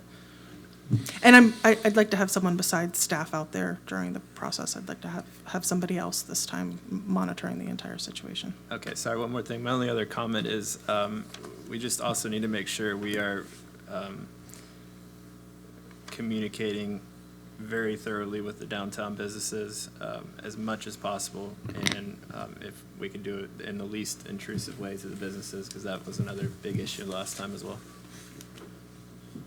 Yeah, so I failed to mention, by doing the asphalt, what the plans was to leave the intersections open and the sidewalks open, so the businesses won't have the same impact that they had last time. So what we were envisioning was that we would do one block at a time to have the least amount of impact. And if there's a way to work the hours, we'll work the hours. But that's also why the asphalt is the current recommendation, because it's much faster. If we had gone with the stamped concrete, it takes 2 weeks for that to cure. And asphalt can be ready the next day. The biggest time constraint we're going to have is picking up the bricks. Cameron, you want to say something? Just here to answer questions. Hang on, then. Councilmember He's my Matheny. helper. Yeah, so I'm not in favor of the stamped asphalt. I think that would look cheesy.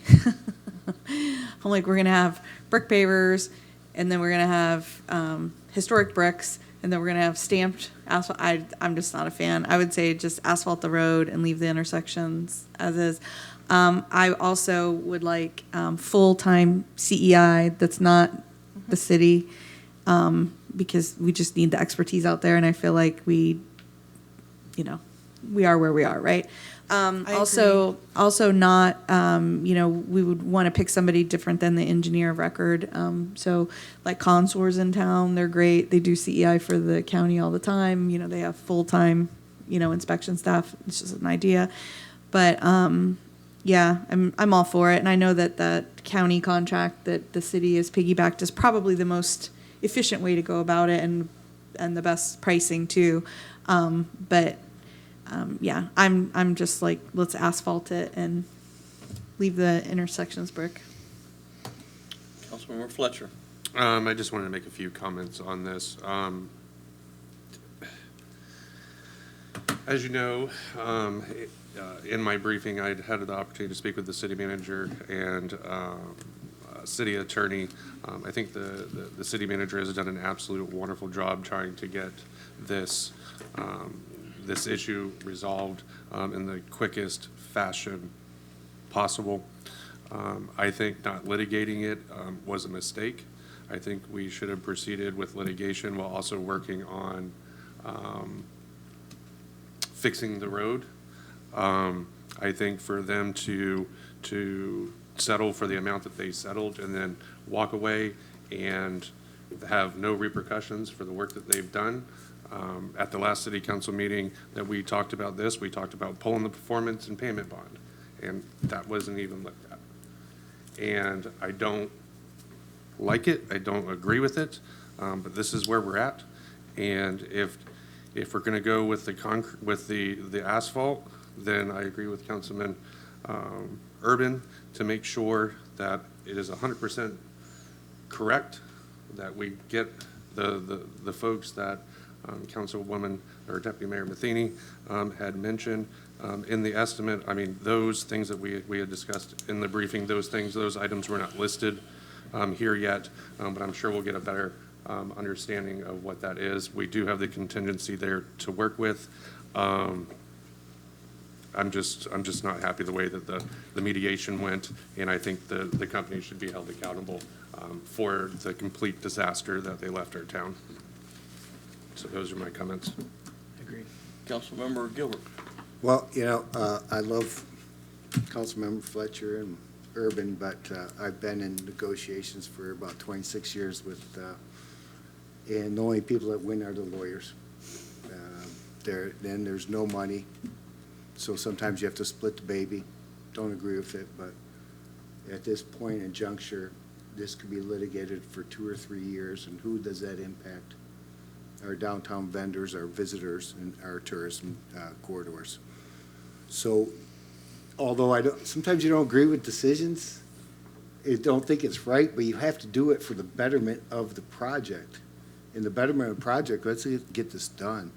But what I don't want to see is us putting down sub-flooring for this project. I've worked in different cities, and they had a contractual agreement to build a highway and put cement down. Well, they put the wrong cement down. They had one job, and they put the wrong cement down. And it's heavy duty, and the cement just blew up. So I would suggest not coming within budget, not worrying, get it right, because we have a 10th Street that is a delivery corridor. It's not just a passenger traffic lane. Trucks come, deliveries come. They use 10th Street as a main corridor for passing through. So although I don't agree with that, but sometimes in litigation and owning companies, you have to split the baby, and we did that. So now let's move on. But I would suggest, and I don't know, so I refer back to Deputy Mayor, what is the right stuff to put down? Is it a certain type of asphalt, or is it just bland asphalt? I don't know, but there's certain mixtures of cement, and there's certain mixtures for heavier pathways, and we have to look at 10th Street as a corridor for both freight deliveries and passenger traffic, not just passenger traffic. So that's my only comment on that. I'm not satisfied with that, but I want to satisfy the citizens and the vendors. So that's my comment. I yield back to you, Mayor. Councilmember Matheny. Thank you. I agree with everything everybody said. I mean, the poor city manager, when she called me, got to hear me freak out over the call about what, and so the way I then you try to sit back and think about it, okay, pros and cons and what it does to the downtown businesses and what it does, you're trying to kind of go, what do we do? We're going to be in litigation for years. And of course, everybody's pointing fingers at each other, right? And that's I'm like, isn't that lawsuit 101? Everybody does this and points and blames and stuff.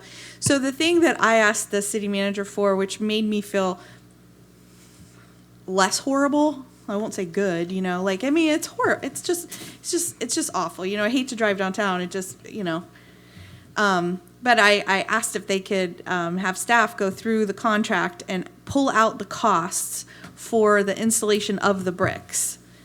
I said, just the installation of the bricks. I said, we have the bricks, right? So we have that asset. And all the other work that they did is good. It's just the bricks, right? And so when they pulled the number out, it's very similar to the number that we withheld. So then that made me have some kind of something to hang on to. But yeah, I agree. I was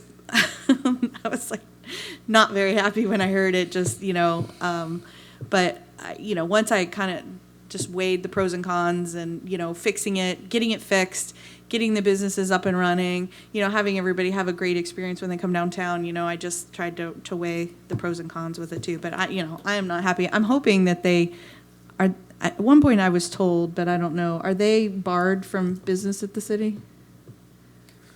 We cannot. We can't specifically bar them under the public procurement policies. You can't I used the wrong word. We can't preemptively bar them from. So if they bidding. apply for another And they're job, low we bidder, then we have to them give the it to them? opportunity. I didn't say I that. disagree. I did not say that. I said we cannot preemptively bar them from submitting proposals. So staff can't, but then we still bring it to you for approval, and the city council can make whatever decision they deem is in the best interest of the citizens. I understand where the council is talking about on this issue, but I would caution you about having any more discussion about it right now. You cannot make a determination as a government that would address something that could or may or may not happen in the future in advance. So I thought it was in the settlement. no. No, it was that they had to remove all pictures of St. Cloud from their website. They had phases 1 and phase 2. Okay. Councilmember Urban. Well, regardless, as long as I'm sitting in this seat, they will never get an approved project for me, so that's just. No comment. I don't think we have to comment on that. Your light is still on? Yes, I just wanted to address a couple of the things that I heard. Just to clarify, the brick installation cost was $265,000, and we held back $200,000. So that did cover most of the brick installation cost. I also failed to mention we are working on the 10th Street corridor PD&E, and that's going to be asphalt. So it will tie in to what we're doing, and then the benefit will be that you'll know that you're downtown because our intersections will be different since they'll have the pavers. Additionally, Mr. Moody told me that the plans were going to be done using Osceola County's standard detail for the road and Osceola County's width for the asphalt, which was thicker than our standard. So, and yes, I agree, the CEI will not be staff. I had already planned on that. But when conversation's over, I still need direction on what surface type, and then also if you give me the authority to move forward as quickly as possible getting these contracts, or if you want them to come back to the city council. I'm for asphalt and moving forward as fast as we can. That's my vote. You're not talking about stamped asphalt, though, are you? You just want No, I asphalt. don't want stamped. Just plain, That's a major maintenance. just plain asphalt. So now that we're at this point, yes, I agree with Deputy Mayor Matheny. Let's go ahead and move forward. And then I would like to authorize the city manager to move as quickly as possible and giving her the authority within the budget to be able to just go as quickly as possible to get it done. My understanding that it can be done, fairly in a short time. I know that's relative, but to definitely work with the downtown businesses on the road closures. Let's communicate with them as best as we can so that they know every single day that if there's a barricade out there, we've talked to them. Even if we've just given them a call. So even if we got a contact list from everybody, and then somebody sat there in the morning and goes, hey, night before, this is what we're doing, so they have a heads up so that they can plan accordingly.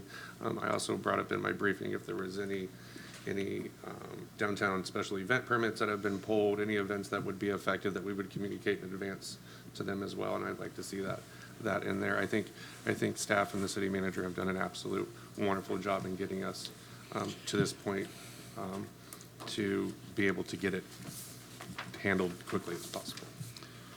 Does anyone have anything new to add that we've already heard? So are we in agreement? Is that all you need is from us? Well, I think the city manager needs a formal motion to approve the authorization that Councilmember Fletcher just pointed out. So basically, it's to move the project forward, to enter into agreement with the contractor, whoever, with the contractor selected by staff, and to stay within the budgeted amount that you just mentioned. Do you so move? So moved. And I'll second it. Madam Clerk, could you please call the roll? Deputy Mayor Matheny? Aye. Councilmember Urban? Aye. Councilmember Gilbert? No. Councilmember Fletcher? Aye. Mayor Blackwell? A reluctant aye. Motion carries 4-1. That was all, thank you. Do you have anything else for us? No, thank you. Councilmember Fletcher? I just had two things. One, I had the opportunity to visit Hopkins Park, and the new playground looks amazing. I see Stephanie, she's not in the room, but I wanted to thank her and staff for getting that taken care of. It looks amazing out there, and I'm sure the kids are going to love it. The last thing, I just wanted to say thank you to Deputy Mayor Matheny for your kind comments earlier regarding the proclamation, and it's an honor to serve with you this evening. So thank you. Ditto. Councilmember Gilbert? You only gave me about 2 cents, and I spent a nickel, so I'm good. Councilmember Urban? Just a couple of things. I have been hearing a lot lately from business owners, particularly downtown, but also all over the city, who have had a lot of trouble getting permitting for their signage. And I don't know if there's anything we can do, any direction we can give staff, clean up some ordinances, make it a lot easier on these businesses just to let them put up their sign. These are small businesses that are just trying to make a living, and it's like the process that the city makes you go through is you have to have an engineering degree almost to understand how to do it. I would just like to say, hey, put up your sign, and unless it's something wild or crazy, or just we'll deal with that. But we need to have a much more simplified process for that in particular. So I don't know if there's any direction. I don't know what the particular direction is, but if there's anything the council would recommend that we can direct staff to look at that and maybe work with these small businesses on simplifying the sign permitting. I think it's a great idea. Councilmember Matheny? I think it's a great idea too. What would probably be super helpful would be to give some examples to the city manager, because what ends up happening to me is when people come and complain to me, about whatever, then when I come and talk to like the building official or whatever, like, no, there's no application. So it's like, sometimes, not all the time, but sometimes it's like the fence company is telling the homeowner, it's the city, but they haven't even turned it in. So if you had some specific examples, then maybe we could see like where adjustments could be made. I just know in my experience, every time I've called Bob, like, these people are all upset, and he looks it up and he's like, we don't even have an application. I'm like, okay, never mind. Addresses would be helpful.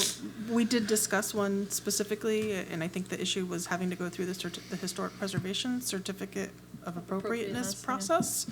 But I'll still reach out to all of those people. And if you could give me the other addresses, that'd be great. Okay. The only other thing is I also received an email, you guys might have received that too, about Veterans Park and maybe moving the fencing around a little bit to add additional parking for Veterans Park to possibly have more events in that area. I don't know if that's something you guys wanted to look at or were interested in, but I thought it was a pretty neat idea. Parking's a problem. I see nods. Well, if you look at that park, it's beautiful, but there's not enough parking. And if you bring the fence in, even though it's deteriorating, you're gonna create 100 to 200 more parking spots. And we can do a market there, and we can do stuff there. But right now, there's the, if you look at 13th Street, so it'll be 14th Street's the only parking available. But the park is so large, if you bring the wrought iron fence in and just keep grass parking, you're adding 200 spots. And then we can use that for public space. I love that space, but it's very rarely used. It's a great I idea. agree with you, Councilman. I agree with you, Councilman. Okay. Well, that's all I have. So we have a consensus on that for sure. Mm-hmm. Mr. Manzares, your light is on. Do you have something? No, sir. Thank you. Sorry about that. Councilmember Matheny? I don't have anything. Really? Good. Thank Mr. Urban for bringing that item up. I was going to bring up the same item, but I certainly agree that the park needs to be facilitated in such a way that it can be used more readily and more safely. With that, we come to our information section and report section. Thursday, May the 16th, there will be a city council workshop at 3 p.m. at City Hall Council Chambers. Monday, May the 27th, there will be a closure of our city offices in observance of Memorial Day. Thursday, June the 13th, city council meeting will be at 6:30 in City Hall Council Chambers. 2 proclamations have been issued. I issued a proclamation in recognition of national cities, towns, and villages. Mr. Fletcher issued a proclamation in recognition of LGBTQ plus Pride Month. Reports warrant list number 8 is available for your review. With that, well, there are no other items on our agenda. We will be adjourned. Thank you, Mayor.